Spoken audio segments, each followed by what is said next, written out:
Thank you for joining us on the lead word. This is one of your hosts, Chad Bauman. Joining me as always, we have Trey Daubert. And then special guest appearance, you'll see him looking dapper as ever.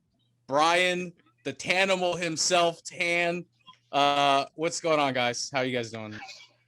Oh, not too bad, man. Not too bad at all. Enjoying spring-like weather here in the Pittsburgh. I'm enjoying it. I'm not gonna fuss. Yeah, I'm hanging in there. It's been a very busy week for me. I'm working on a bunch of things, so Well, it's if going. it makes you feel better, Trey, I've probably for the first time in my entire life experienced true embarrassment. I've done a Really? lot of stupid things. I've failed at a lot of stuff, but I've never really felt embarrassed about any of it. Today, I've felt true embarrassment.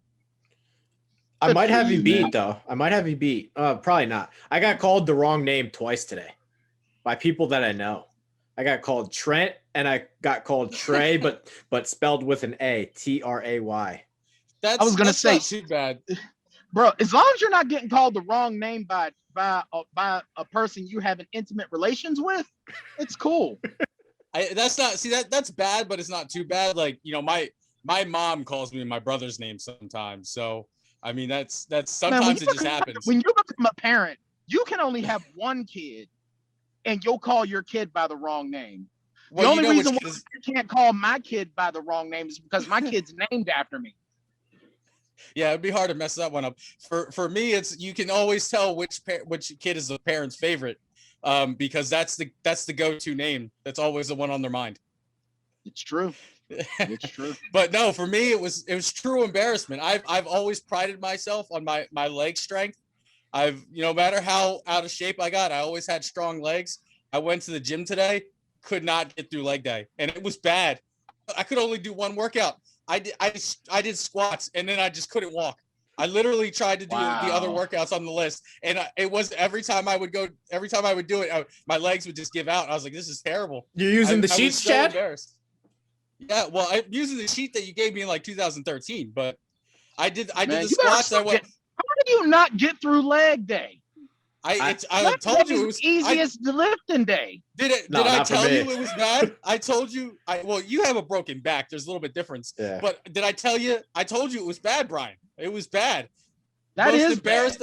I was so embarrassed. I have strong legs. I'm like, what the hell's going on? To be fair, I did 5 sets though of the squats, but it was low weight because I haven't been in the gym for a while. So I was just like I was crushed.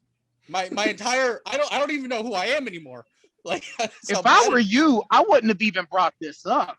I would have just, I would have just let that stay in my own personal embarrassment hell. But I mean, hey, I Look, give you man, credit for letting the cat out of the bag. hey man, we're growing here, man. I got to get ahead of this thing before next thing you know, hey, I was in the gym today. I saw Chad Bauman from the Lead Word from Vendetta Sports Media, and he absolutely fucking flat out sucked on leg day. I can't. I got to Man, get ahead of Chad this story, Bauman Bryan. couldn't even squat. Chad Bauman couldn't even squat 150 pounds. What a wimp. I was trying to get Exactly. Chad to start an OnlyFans for his feet because he's got two different size feet. I gotta get out ahead of this thing. I gotta spin it. I can't. I can't let it just out there. But Now Trey's gonna have to open up the budget to a freaking PR firm. uh, so my embarrassment out of the way. Before we get into the actual like the real like good the fun stuff of the show, uh, we're gonna talk about real quick. I'm sure everyone's seen that video by this point. The guy commentating on the high school basketball game calls the ladies basketball Rowan. team the Matt N word. Rowan. Um, and that's one of the reasons why I asked Bryan on the show today because one, I was already pissed off about it. I was drinking. I was on Twitter last Thursday, and I was reading some of these Twitter comments which were absolutely mind blowing. But I mean, I guess I should have expected it by this point. But and then Bryan put something in the Slack about it, and I was like, you know what, Bryan, let's get you on the show. I want to talk about that. So I'm gonna maybe talk for about 5, maybe 10 minutes, real quick, and I'm gonna open it up, let Bryan say whatever he has to say. Because the way I see it is pretty simple. Um, One thing I just want to say is that you look at me and I just look like a white guy. You would never know my mom's half black. And so one thing that as someone who has black family members, who has white family members, I've always kind of seen racism from like kind of both ends of the spectrum. One, funny story, when I was like 4 years old, I remember one time I was at my grandma's house and my cousins kept telling me that I was black. And, I'm 4 years old. I don't really have the concept of race down yet. So I took it literal. I was like, well, I looked at my skin and I was like, well, no, I'm white.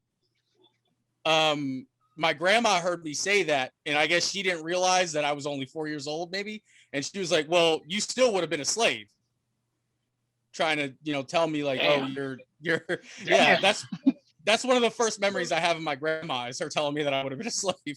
And of course, I'm 4 years old, so I don't have any concept of slavery. I haven't learned about that yet. I'm not even in kindergarten. Wow. Granny Bauman ain't playing games. Grandma Boyer, Grandma Bauman Boyer. was white. Grandma Boyer. Oh, okay. Gotcha. So Grandma Boyer sound like Grandma Tann. So the reason why I brought that up, though, is the very specific thing is because one of the things I mentioned, I saw some of these Twitter comments, and they're, one, obviously the guy saying the N-word, that's just completely irreprehensible. We'll get to that in a second. But a lot of people were talking about, his broadcast people, the people that were with them, not saying anything, not checking the guy on the spot. There's a couple things I want to say about that. One, you have to realize it's extremely hard to do. Like I said, I've seen racism from like both ends of the spectrum. A lot of people that I meet for the first time, they don't realize that I'm not just a normal white guy. Matter of fact, like our first week at Ursinus, me and Trey's sophomore year, I met this kid, never talked to him a day in my life. And he's already feels like he can just comfortably drop the N-word around me. And I'm talking within like an hour of meeting this kid. And I don't remember his name because to say he was an acquaintance wouldn't even, we weren't even that close. Like literally, I've talked to this kid for maybe an hour, one day, 1 week of my life. So I don't even remember his name, but he felt comfortable enough to around a complete stranger to start saying the N-word. So, one thing that I want to say with that is like, one, it is kind of hard. Like you don't expect it. So, I mean, I don't know how often this, Rowan, whatever his name is, drops the N-word around people. But I mean, if you're not expecting it, if it's not something that, maybe you're not expecting to happen. Here's my thing on that, though. I half get what you're saying, but on the other half, look, I said this last year when George Floyd died. I wrote an op-ed piece for an online magazine. And I was basically saying, hey, white friends, I appreciate you being angry and hurt with me. But at this moment, you being angry with me isn't enough. You got to stand up for me when I'm not around. And that's where I was going, Brian. You got to stand up for me when you're around your friends, your parents, your grandparents, your family, when they feel comfortable enough to talk like that. You need to stand up and say something. Exactly. And Brian, that's exactly where I was going. I just wanted to say, like, if it's, it's hard to do. Don't get me wrong. It's hard to check somebody like that. Because you know what? You have to come to them man to man. You have to come to them woman to woman or woman to man or whatever. You have to be like, that is not all right. And that is hard to do. But you know what? We have to be better. Especially when it's family. Yeah. Especially. Absolutely. And we have to be better. We can't just be like, oh, this is hard, so I'm not going to have that conversation. The only way this thing goes away is if we're better than that. If we're like, you know what, that's not cool, and we're not going to allow that. So that's exactly where I was going with it, Brian. And thank you for interjecting with that. But now to address him actually using that word. First things first. As soon as I saw the video, I was like, like 24 hours, a week from now, we're gonna get some bullshit apology. And you know what? One, the excuse, like, come on, bro. You like I've known people that have diabetes. I ain't never seen diabetes trigger racism before. First it was Ambien. Now it's type 1 diabetes blood sugar spikes. Yeah. One of the symptoms of diabetes is not racism. So let's just talk. Let's cut that out right now. But there's a couple things in his apology, quote unquote apology, that caught my attention. Okay. One of the main things that caught my attention is he said, and I'm not quoting, I'm paraphrasing because I don't have it memorized. He said that I didn't realize the microphones were on. And that's what he's sorry about. He's sorry he got caught. Exactly. That's what he's sorry about. Exactly. He ain't sorry that he said what he said. He ain't sorry that he's essentially bullying high school girls for practicing their First Amendment right. He's sorry that he was dumb enough to say that stupidity and got caught. Exactly. He's, as my mom used to say right before she used to whoop our asses, you're not sorry that you did it. You're sorry you got caught. So and that's exactly it. That's exactly what it is. So he also said he's a youth pastor. Exactly. Like that matters. And that's like the second that thing. Matters. Well, that's the second thing I wanted to point out. Like, he's a youth pastor. You know, you never know. Like with these people, you never know. You know, and I'm sure he's not just. I mean, I don't know. I mean, you might hear jokes about, oh, there's black churches and white churches, but I'm sure as a youth pastor, he's been, I don't want to say in charge of, I don't know, teaching, I guess, you know, young black males, young black female, young black ladies, you know. So, I mean, it's crazy that, you know, you can't ever tell just like, oh, this guy's a racist. And I'm sure maybe he's not all the time turned up 100% in his Klan hood or anything. But, you know, always in the back of his mind, it's like, you know, this little N-word, I can't believe I have to deal with this right now. And that's what makes me mad is the fact that all of these racists got the nerve to sit here and try to claim that they're Christian. No, you're not. You are not a Christian. Now, here's the thing. I'm a Christian in the sense that I believe that there's a creator, and that said creator sent their son down to earth for to save me because I'm an asshole. Ain't nowhere in what Jesus Christ taught that said it was okay to be racist, sexist, xenophobic, homophobic, or any hate of any means whatsoever. So these people that act like this, number one, he goes, well, I don't consider myself a racist. Considering the fact of how easy that came out of your mouth, yes, you are. Racism. Yeah, and racism is not just, oh, well, you have to be a neo-Nazi, or you have to be a part of a white militia group, or you have to be in the KKK. No, you don't. If you have that hatred in your heart toward people of a different color than you are a racist. Period. Exactly. And I think, I mean, there's in the video, when you watch it, there's a point where he clearly says the N-word. Like, it's, oh yeah, you know, he might as well have wrote it on a billboard. But there is also a part in the beginning where, like, the audio cuts out a little bit, and he might have said it twice, to be honest with you. He might have. And you know what? They might have tried to dump him. Well, because the thing is that, and we know this, you know, if your show is broadcast via live stream, you are not subject to FCC regulation. That's why so many people have gone off of what's called terrestrial formats. You know, that's why Howard Stern left terrestrial format. That's why Trey doesn't get all kinds of fines from the FCC whenever we go off on our angry rants on our collective shows. Well, yeah, I'd probably have Trey. I'd have Trey like in debt by like $250,000 by now. Probably, Easy. Probably. on a good day. But the thing is, we don't know if they tried to dump him when he was getting started, or if just the audio dropped out. But yeah, he was probably saying all kinds of stuff in those couple of seconds that it dumped. Like I said, he ain't sorry about what he said. He ain't sorry that he's essentially bullying high school girls. He's just sorry he got caught, and the whole world knows about him. And then one other thing that I want to address with the video, and because it also ties directly into some of the comments I saw on Twitter in regards to the video, is, I mean, the whole thing he's supposedly so upset about, right? He's so upset, he's driven to racism, is disrespect for the national anthem and the flag. Now, don't get me wrong. I'm so sick of people. I want to talk about something using like that that too. excuse. So, I mean, real quick, I just want to say, I just want to say, I personally,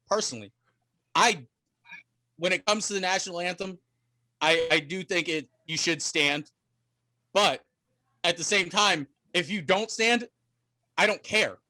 That's your right. It's something that you have the right to do. So stand or don't stand, I don't care. My thing is he's so upset about it that he's driven to the point of racism, apparently, that he's still talking throughout the entire national anthem. Yes. Now, I don't know if he was there. I don't know if he was just doing it from home. But if you care so much about the anthem, why don't you shut the fuck up about it then? While the anthem is playing. Mm-hmm. You care so much about the anthem that you're driven to racism, but you don't care enough to listen to the national anthem while the anthem is playing. Those two don't. Those two because are, it's a bullshit excuse. All it is a bullshit excuse. Because exactly. For one, all these people that sat here and they blackballed Colin Kaepernick out of the NFL. Oh, he's disrespecting your flag. Hey, yeah. A white vet told Colin Kaepernick, hey, why don't you kneel instead of sitting? Right. So if you really want to get mad, blame the white guy who's used that as a compromise to just sitting. That's number one. Number two, we didn't like all this forced patriotism in sports came about really hard after 9/11. Okay? Beforehand, the only real sports that really did the national anthem all like that was baseball in its tradition. And they've been doing that in baseball for over 100 years. Right, because football and the other sports, they stayed in the locker room during the national anthem. I don't know about basketball, but I know football did. Can I add one thing? Yeah, because Myers Leonard, who recently got in trouble for his anti-Semitic things, he was the one guy in the NBA who refused to take a knee. We kind of know who these people are before they ever get in trouble.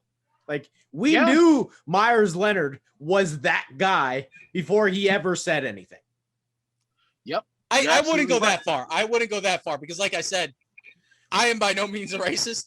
If the national anthem is on and I'm at the sporting event, I'm going to stand. But if the guy sitting next to me is sitting in his chair, I'm not going to try to fight him over it or anything. That's his fucking choice. It was a day that the entire NBA took a knee, and he was the one player in the entire league that did not. That's the point. I said, him not taking a knee, that's not something I'm going to be like, oh, he's definitely a racist for. I mean, obviously, in hindsight. But the point is that the entire NBA was doing it to show solidarity. When you've got a league that's essentially 80 to 85% black, and the entire league is like, you know what? Let's stand in solidarity. And you were like, nope, not doing it. Nope. That's what Trey's meaning. Now, here's the thing: if I'm out and about somewhere, and they're gonna do the Pledge of Allegiance or the national anthem, I'll stand, but I'm not repeating the words. I'm not singing the song, and I'm praying. I'm going to say my own prayer because I understand exactly the point of it. Why am I, number one, the national anthem, we only give glory to the first verse, that first stanza. When it goes further along, it's like, this song is racist, So number one, I'm not going to give a person who in his heart hated me and wrote a song that encourages the enslavement of people that look like me. I'm not going to sing his words. I will say a prayer. And when it comes to saying the Pledge of Allegiance, I look at it like this. I've done it a lot. in my life, I have given a lot of my time serving my country via serving my community as a corrections officer. I didn't serve on the federal level, I served on the county level, but I was still serving my community. And in turn, I did have the United States flag on my arm.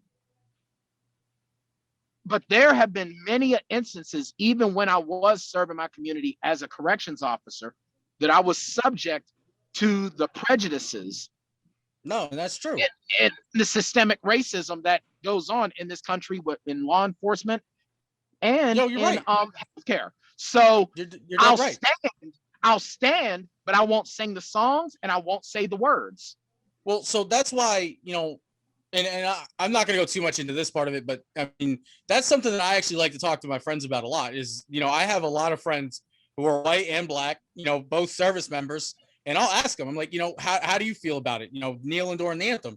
And, it's a mixed bag. I would say maybe half of them were like, you should be standing. And half of them were like, if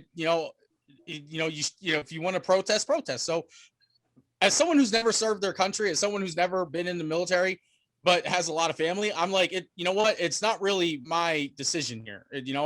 I'm not the one that can say do or don't do it. It's their decision. If they're fine with it, then I don't care. Well, and I'm sure all the servicemen that you talk to that say you should stand, but I fought for your right to not. The thing is, they've said that. What's supposed to make America different from all the other countries is that we don't have forced patriotism.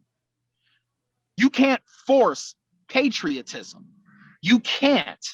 And then if you want to sit there and try to use patriotism, and I hate these people, and I did use the 4-letter H word.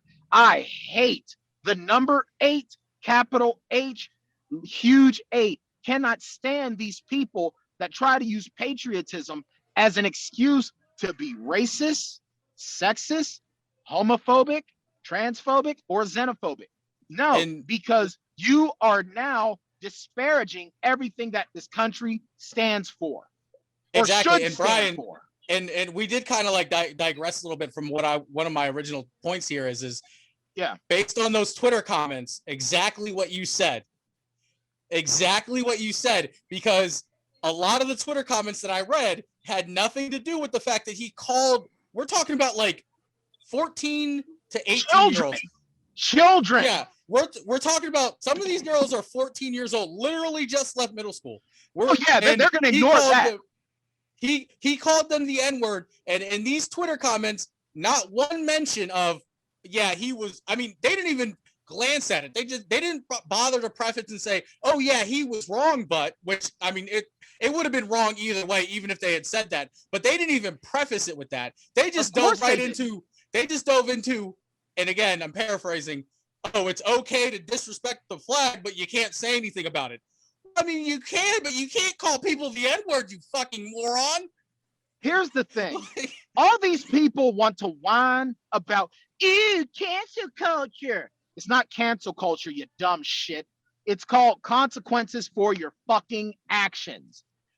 Okay? You can say whatever you want so long it is not hate speech or it doesn't lead to the hurt, harm, or danger of another individual. You can say whatever you want without those things, and the United States government cannot touch you. That does not mean that you will not suffer some consequences from other people. You can't yell fire. I'm sorry, go ahead. No, you're right. You can't yell fire in a movie theater, and I didn't mean to cut you off. But I want to tell one quick story about consequences. Because remember, like I said, my mom is half black, so my older brother and I, we look like white kids, but we are black, for all intents and purposes. My brother, one day we were coming with me.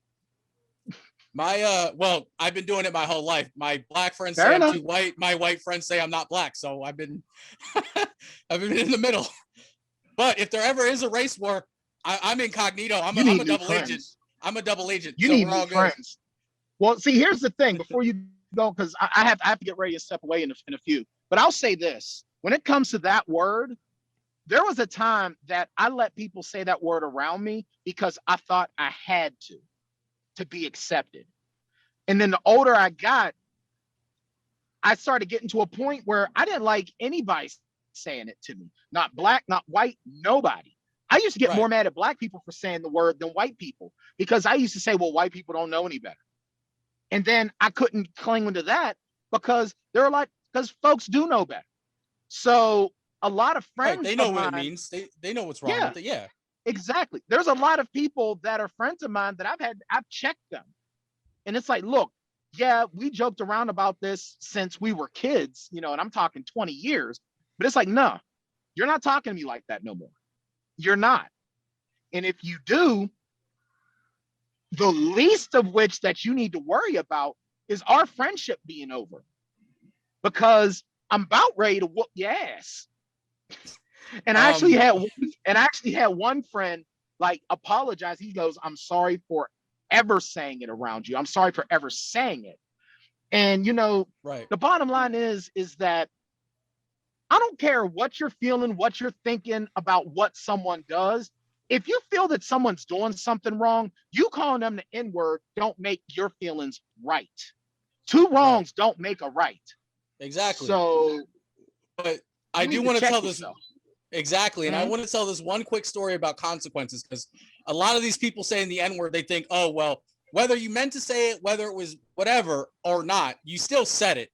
And there should be repercussions for your actions. So my older brother, he was in second or first grade. He was in first grade, right? No, he was in second grade, I think. I was in kindergarten. We were on the bus coming home from school, and he gets into an argument with this kid, and the kid calls him the N-word. And me and my brother, I honest to God had never heard that word before in our lives, because my black family didn't say it. My white family, I mean, to my knowledge, didn't say it. I don't know. Maybe they were saying it when I wasn't there. But my brother just assumed it was like, calling somebody an idiot or something, says it back to the kid. He goes, well, no, you're a N-word. So we get home, and my dad found out about it. My dad whooped my brother's ass. Second grade, never heard the word before in his life. He still had to deal with those consequences. If you're an adult saying this word, I have no sympathy. No sympathy for you getting what you deserve. The guy that said it, Rowan, whatever his name is, Rowan. He comes out and he starts talking about his wife and his kids. I'm like, first of all, I mean, if they're not racist, cool. I'm down with them. But I hope your wife leaves you. I hope your kids disown you. I hope you get fired from your job. Goodbye. And here's the thing. He wants to sit here and, my wife and my kids. No one cares about your wife and kids. We're talking about you and what you said, what you did. And the bottom line is, you want to talk about your kids, those little girls that you was calling the N-word, they're somebody's kids. And I tell you the truth, if he would have called my child the N-word, I'd have drove down to that school, snatched him out the broadcast booth, and whooped his ass. He'd have got the treatment my brother. He'd have got the belt that my brother got when he said it in second grade. And you know what? I would gladly accept. And you know what? When I was in front of the judge, I will gladly plead guilty. Mr. Tann, how do you plead? Guilty AF. He called my kid the N-word, and he needed to learn. I absolutely 100% did it, Your Honor. I did it. I'm not sorry about it. I'm not. And I would do it again. And I would do it again. Exactly. And that's the bottom line. You can dislike me. You can hate me. I don't care. But the instant that word comes out of your lips, I'm going to stomp you. And you got it coming, because you know what that word does. You know what that word means. And I swear to God, if I ever hear another white person try to say, well, black people can say it, why can't I say it? Next white person I hear says it is catching an elbow to the freaking jaw. I hate that so much.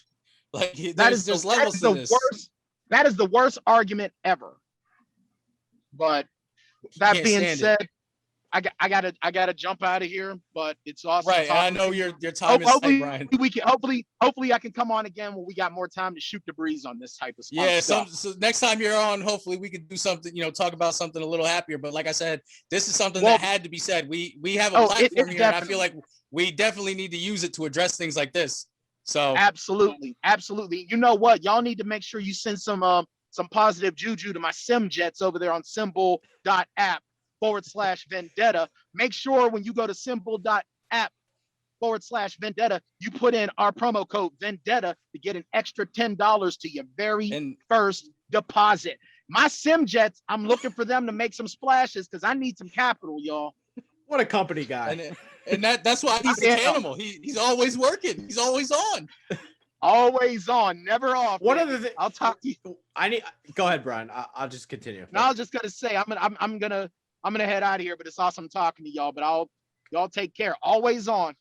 Hey, good luck, Brian. Good luck with a job interview, right? No, man, I got a meeting tonight. I got meetings tonight. Oh, good luck. Oh, good luck with the meeting. Hopefully you close the account or whatever you do for a living. I don't really know. Appreciate it, man. Take care. All right. That was it was Bryan Tann. Like I said, Brian, other than Trey, might be my best friend on the site. I don't know. One of the things I love that. I just wanted to let you go because I know you probably had 30 more minutes that you wanted to do with that stuff. Oh, I could go all night. What do we got? Like 10 minutes left on the Zoom recording? Yes, I didn't want to cut you off. I just wanted to let you keep going. But one of the things that drives me sort of nuts with this stuff from a media perspective, when I'm running this company, I don't want a team full of white guys. And there's a lot of places that are like that. You can look at, I know this is the prototypical example, but if you look at the Barstool Sports lineup, it is white guy, white guy, white guy, white guy, white guy, 30 more white guys. What do they have? One black employee in the whole team? I don't think I've ever seen anyone black on their Twitter account. I don't know. Yeah. I'm not trying to I honestly don't know. I've just never seen them. One of the things that bothers me is not only should some of these people that are hateful not be employed, but there's a lot of media companies out there that their entire staff is white guys. I love Bryan Tann. I don't just love Bryan Tann is talented. I don't care what color he is or what nationality he is, or if he's man or female. Bryan Tann you think he's our best talk show host, and maybe he is, and maybe he's not, but I don't want just a team full of white guys hanging around. Well, it's boring. Like, fuck, you go to the company picnic, nobody has rhythm. There's fucking raisins in the potato salad. Like, what are you gonna do? So yeah, I just wanted to bring that up because there's just so many examples of people that just shouldn't have jobs, and then there's other examples of companies that clearly they have a type of person that they want, and it's not any diversity. Well, one good thing, kind of segue off of that real quick, because this has to do with your team, Trey. I saw, LeBron James is now a part owner of the Red Sox. He's through his he sort of was through that. It's just he owned the guy that owns the Red Sox also owns the soccer team Liverpool.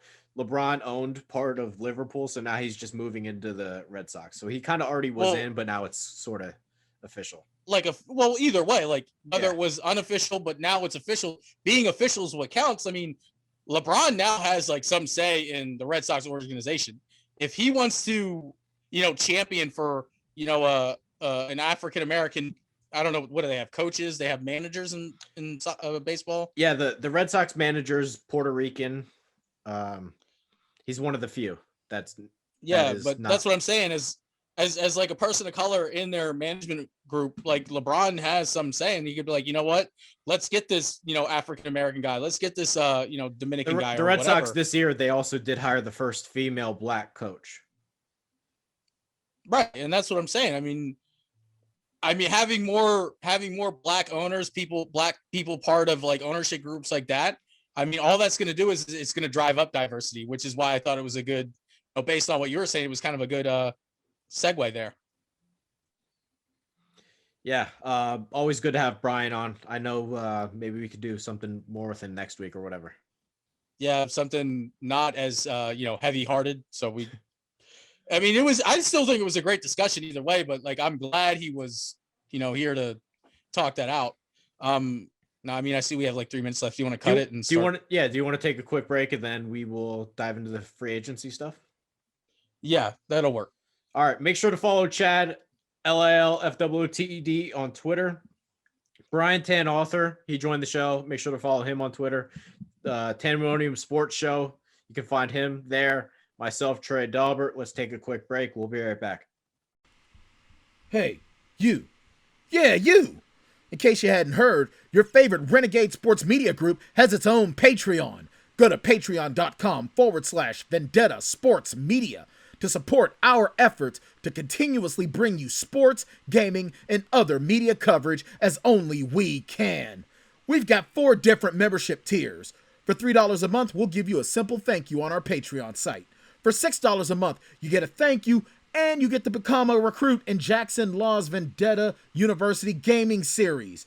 For $10 a month, you get everything from the previous tiers, a special thank you at the end of our videos, free access to our upcoming Discord chat, and a free koozie after 4 months. And then the big dog, $50 a month, gets you everything from the previous tiers, as well as opportunities for Fantasy League invites, stream gaming, possible invites to mock NFL and NBA draft sessions, a once-a-month Google Hangout, and after 4 months, a free t-shirt. Yeah! Go to patreon.com/Vendetta Sports Media and help us to improve our pledge to bring you the best sports, gaming, and other media coverage. All right, we're back, and I guess we're going to finish off the rest of the show with some NFL free agency takeaways. Chad, anything stood out to you? Because I kind of have a big rant. Outside of the Patriots, obviously they were big spenders. That's where I want to go with it, or at least my takeaway. What was his name? Signed with Jacksonville. I think he's a corner. Shaq Griffin. Yeah, Shaquille Griffin went to Jacksonville, which great move, I think. I think too. Like they were fucking killing people with Sidney Jones last year.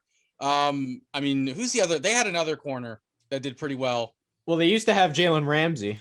Well, he's gone. I meant specifically last year. They drafted CJ Henderson in the first round last year, who has some potential. Yeah, I remember, but I do remember Sidney Jones was a standout for them after he leaves the fucking Eagles. Yeah. He was a standout for them last year. So, I think a big thing that helped too was Shaq Griffin is a Central Florida guy. University of Central Florida, gets to go back home and play for an up and coming Jags team. Yeah. But if you do want to, I wanted to mention, I saw that. There was. I thought it was a great move. That was a great move, in my opinion. That was, I agree. That's why I brought it up. Who else? What else was there? There was, I can tell you, Russell Wilson's probably fucking pissed. Like, yeah. Hey, he like I said a couple of weeks ago, he threatened them. He didn't say, "Hey, I demand a trade." He said, "Hey, I have options: trade me or help me." And they didn't fucking do either one. They're just like, "Oh, fuck it, we're not gonna do either." So I guess they called his bluff. But if we're gonna talk about the Patriots, I think one of the things that stood out to me is this. One, they signed 2, I think, really good tight ends. So I guess maybe they're trying to get back to that Aaron Hernandez Gronk thing, but I don't think you could put either one of these guys in that category of type of athlete. I do think Hunter Henry maybe could get back to that, but I don't think he's been right since his ACL injury. I think they gave way too much money to fucking Jalen Mills. I think you could have signed him for a lot less if you wanted him, but I do think he's going to be good in their defense. Can I just start my rant? Because I'm so angry about this. One of the things in media that drives me absolutely insane is that nobody has a fucking opinion. And every opinion somebody does have in media, it's the exact same one. I saw Louis Riddick today said the Patriots are putting up an absolute clinic.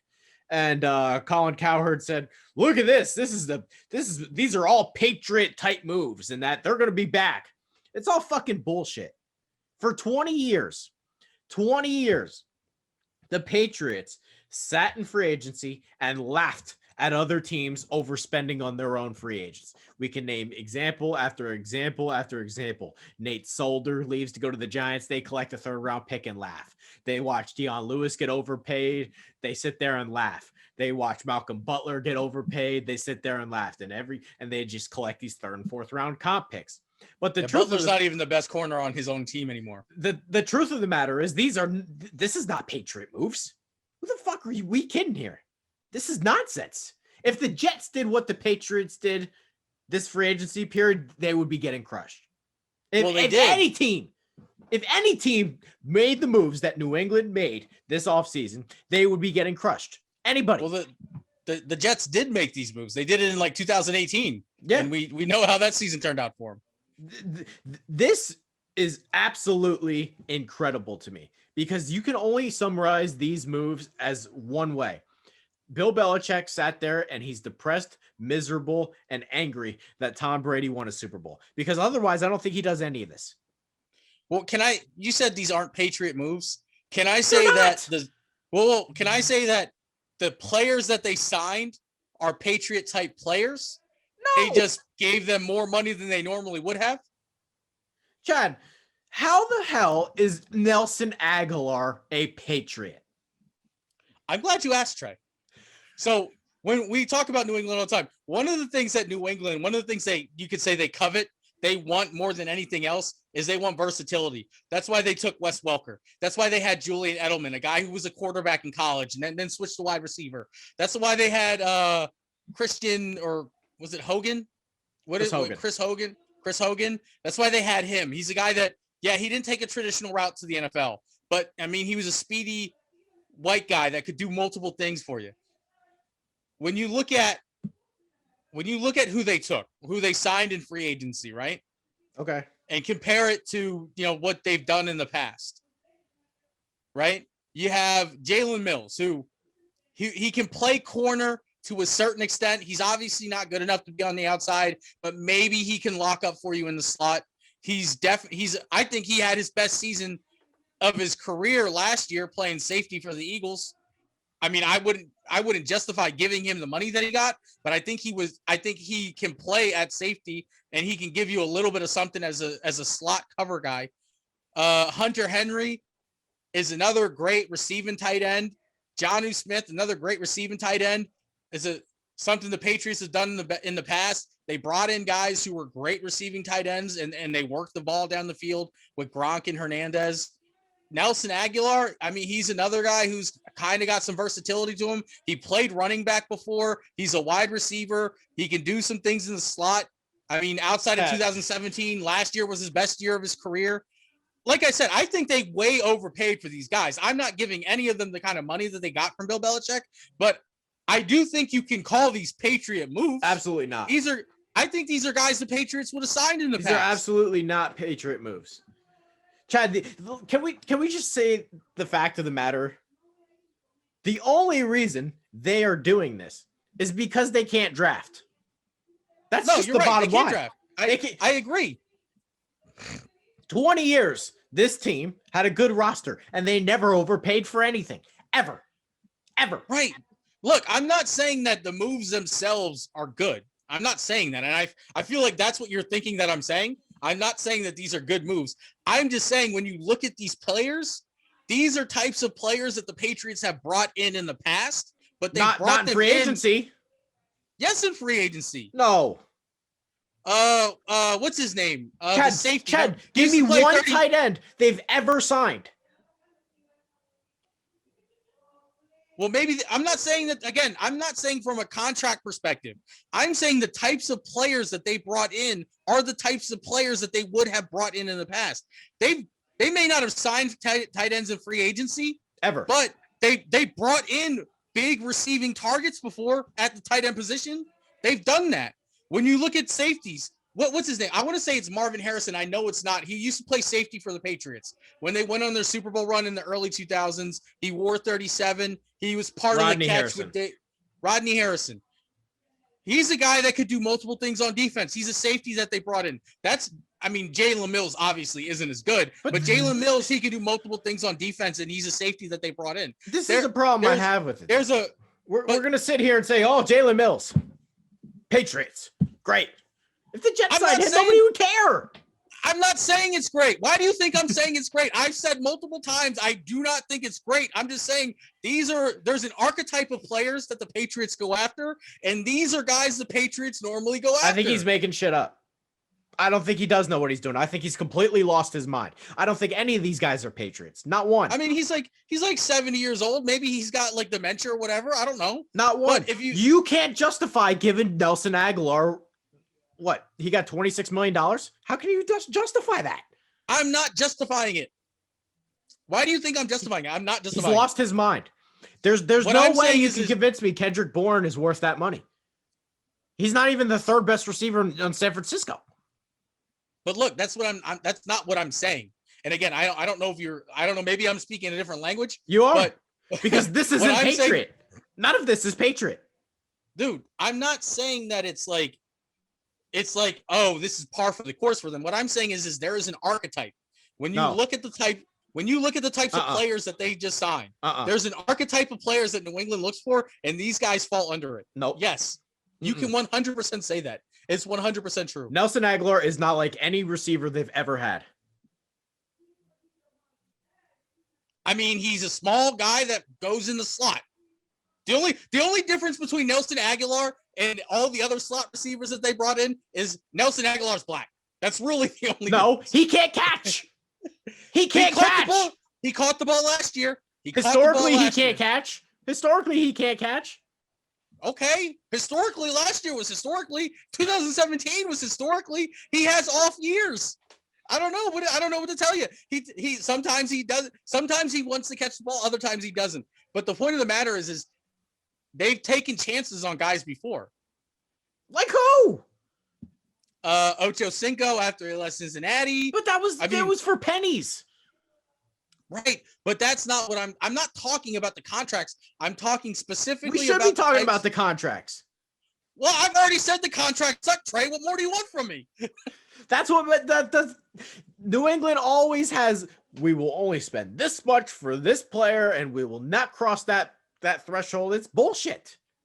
He's sad, depressed, angry, miserable, and wants to get back at Brady. That's all this is. Look, I'm not saying that's wrong. I'm just saying that, yes, the contracts are all out of whack for New England.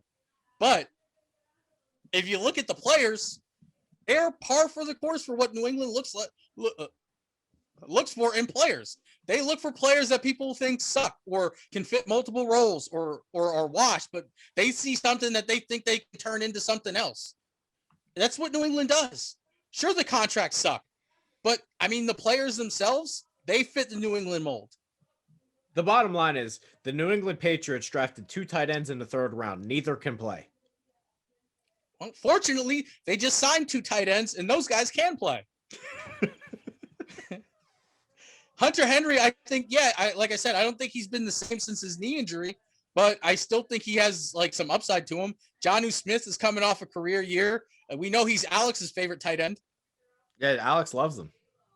Yeah, so I mean, I think those are New England guys. I do think Bill Belichick overpaid for him, but I still think they're New England guys. I can't buy this. I do want to bring this up, Chad. Like their quarterback's still Cam Newton. They're not close to Buffalo. I'm not mad at getting Cam Newton. I'm not mad at giving Cam Newton another shot. I'm not either, but they're still not close to Buffalo. No, I don't think so. I mean, Jalen Mills is probably going to end up being a starter on their team. Nelson Aguilar's a starter. I mean, who knows with that? Kendrick Bourne's a starter. I mean, I like them picking up Zeitler. That was Baltimore. Baltimore picked him up. Oh yeah, you're right. My bad. Yeah. I mean, I got a dog in the house. I got to move him. Oh, it's another dog. Yeah, it's George's. I was gonna get Chloe, but I gotta get this dog out of here. Why? You don't gotta get the dog out. Let him stay. That's what our show is missing. We're missing the dogs. Yeah. I was gonna bring Chloe in here, but I think she's mad at me. I think this whole Patriots thing is a joke. That's what I think. I like I said, I think they overpaid. Bill Belichick has a plan though. Apparently, He doesn't have a plan. He has no plan. Anytime we're gonna compare the way someone spends to the Philadelphia Eagle Dream Team, that is not Bill Belichick. This man has lost his mind. He needs to get the keys taken away from him.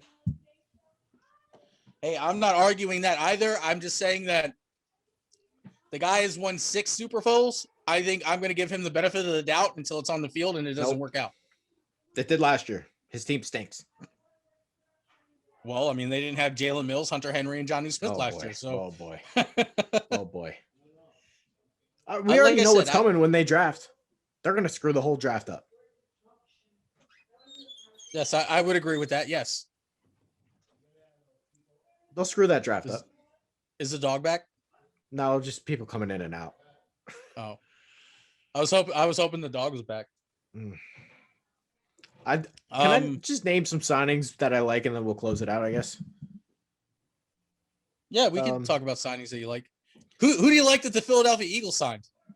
They didn't sign anybody. Did they? No, they just restructured Brandon Graham's contract, and they what they do? They Marquise Goodwin went back to San Fran, and they got a pick back for it. That's about it. But apparently now they have cap space, so I don't fucking know how they did that. I just want to say good job, Raiders. Not necessarily the offensive line stuff that they did, but Yannick Ngakoue is a pretty good move. I like John Brown. Yes. I like John Brown for $5 million. Yeah, that was good. Good job, Raiders. I mean, Derek Carr has fucking targets out his ass now.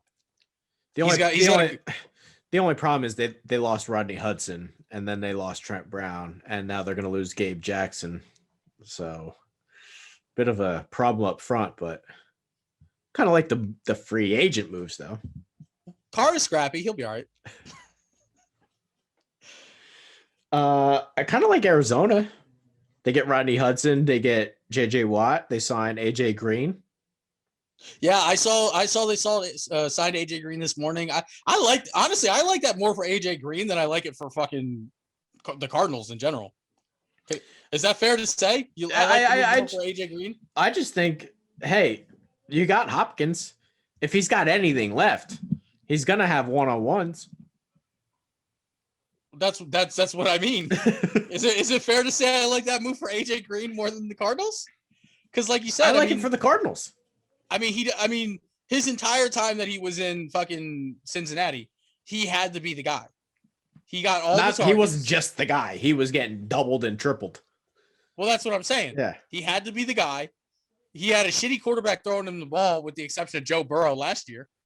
And the best supporting cast receiver he had opposite of him ever was like Marvin Jones. Now, I mean, who are they? Arizona has the Christian Kirk as a speedster. They've got, Hopkins, who's just fucking, could possibly be the best wide receiver. They get a tight end, they're good. And there's tight ends in this draft. So this is a good tight end draft. Kind of like Arizona. Started my draft research a little bit last night. So yeah, I kind of just focused on Eagles stuff for right now. I'm going to branch out a little bit this week, but now I'm just kind of looking for what I think the Eagles can do at 6. Carolina. Can I talk about it before, if we're going to talk about drafts, or are you talking about for free agency or free draft? agency? Carolina, they signed Denzel Perriman, get a linebacker in there, and they stole Hassan Reddick. He had 12.5 sacks for Arizona last year. To get him for $8 million in 1 year, that's fantastic. I think Carolina could be sneaky good next year. No, win the division. No, but this is what I said last year. This is what Matt Rule does. He stinks his first year. Every year he walks in and it's a total rebuild. He did it at Baylor. He did it at Temple. I think Carolina is a sneaky bet next year. Can I just say that I think if Christian McCaffrey did get hurt, Carolina might have won the division. I don't know about all that, but I guess they're my pick this year. Can I talk about signings that I fucking don't like? Yeah.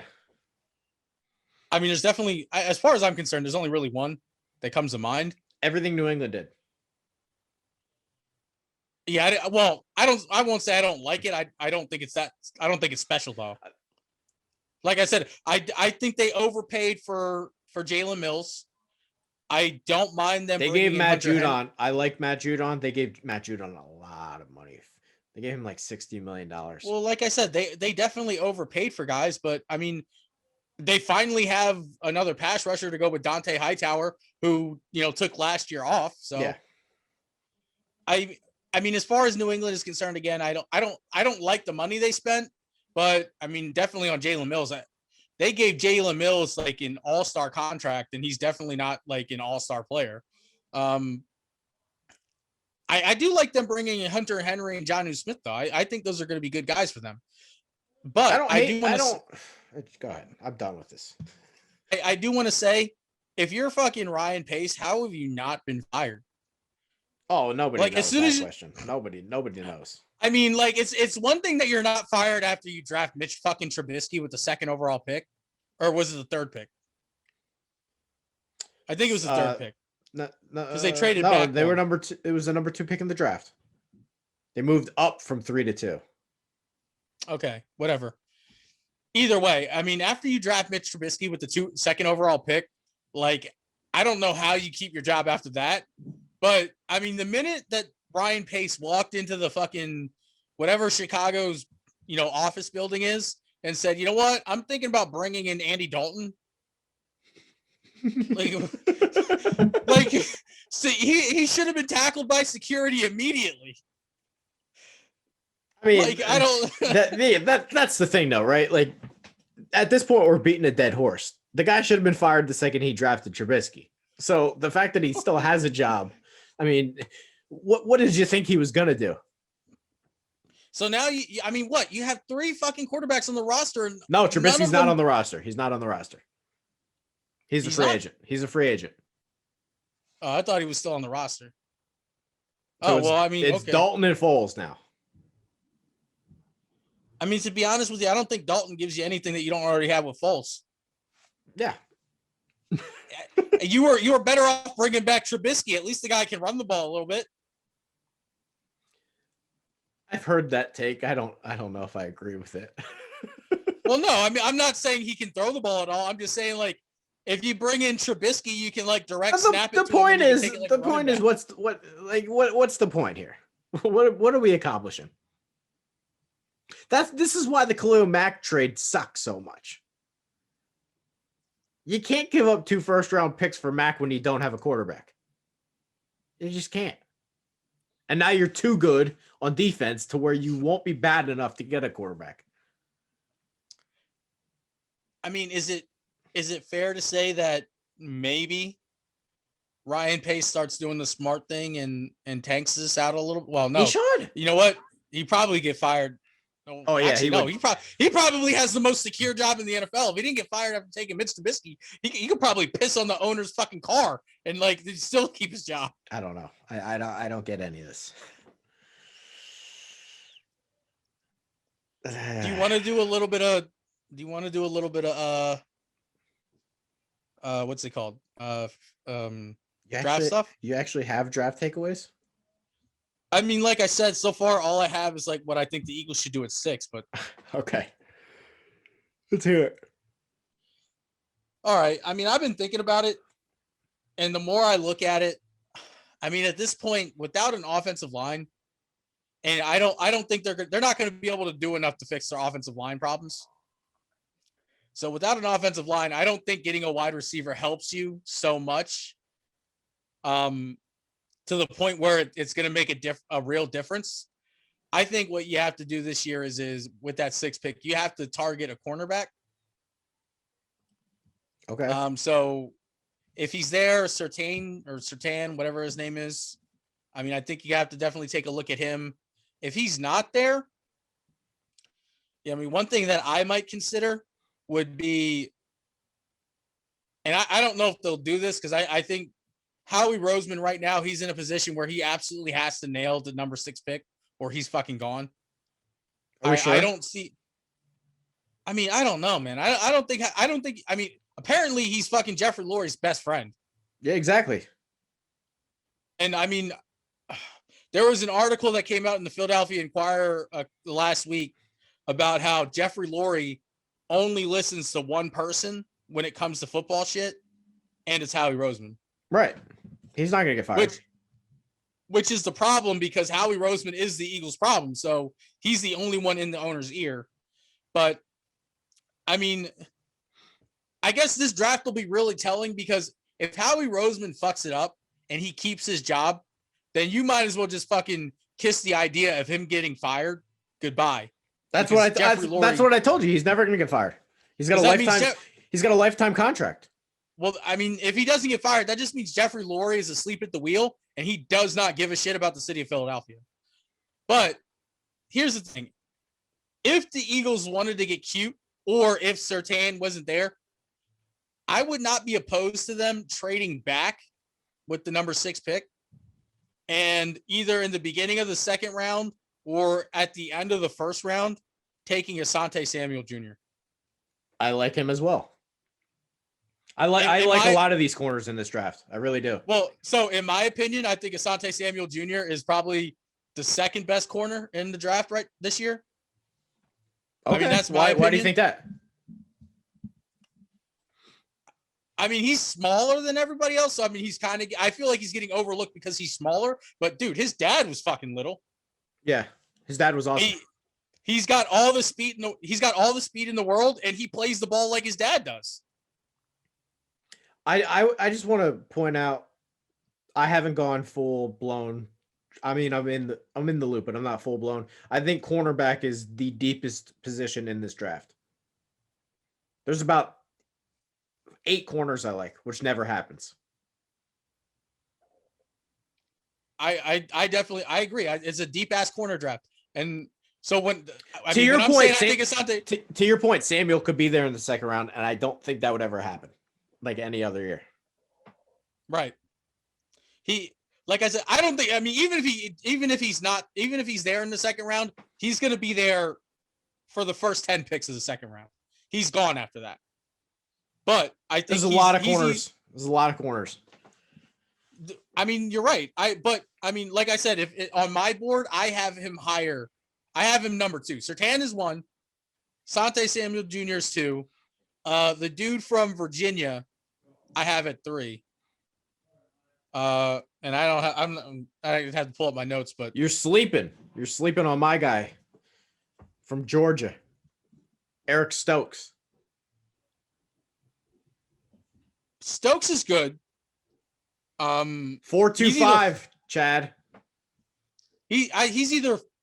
I guess the thing that I knocked him on is just he is a little bit small. He's not going to be able to lock up on the line. I don't think he's pretty big actually. He's 6'1".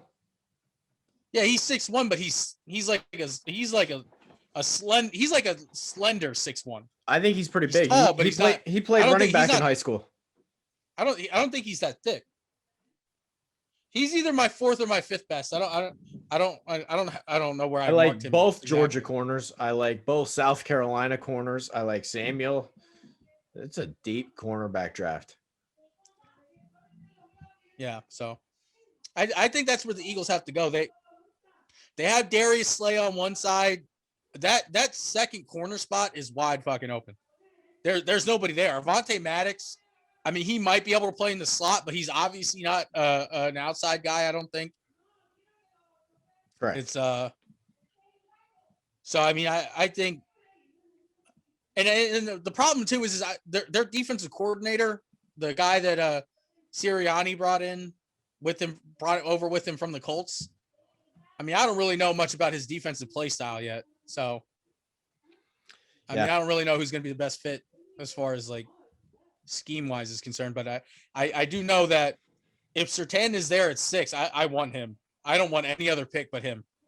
He's fantastic. I don't blame you. I don't think you could focus on anything else. Like, I know a lot of people think that they should target the Alabama quarter, or no, not Alabama.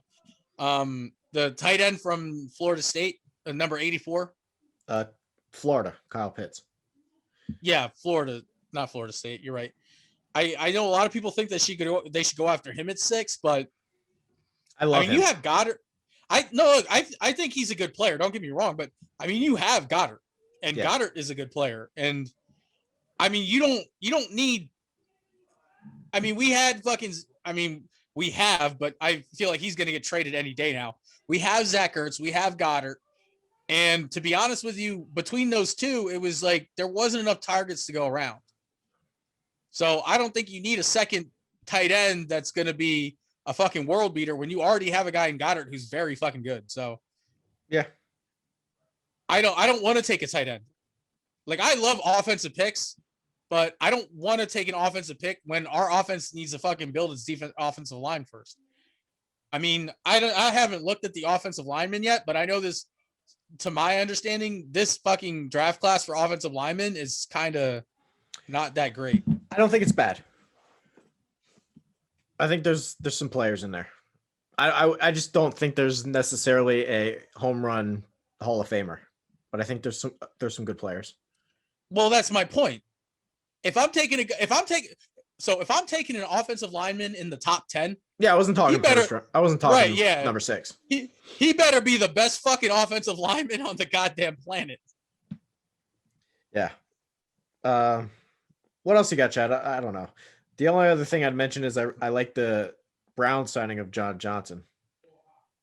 I think Cleveland's by far the best roster in that division right now.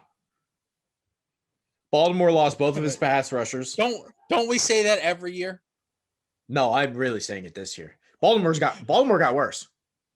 They lost both of their pass rushers. Ngakoue gone, Judon gone. Their starting outside linebackers are going to be Tyus Bowser and Pernell McPhee. Well, that you know of right now. They don't have a lot of money. And Pittsburgh just lost Bud Dupree. They have no money either. They lost Mike Hilton, who's probably their best corner. I mean, Pittsburgh's got no money. Baltimore's got no money, and then Cleveland keeps getting better.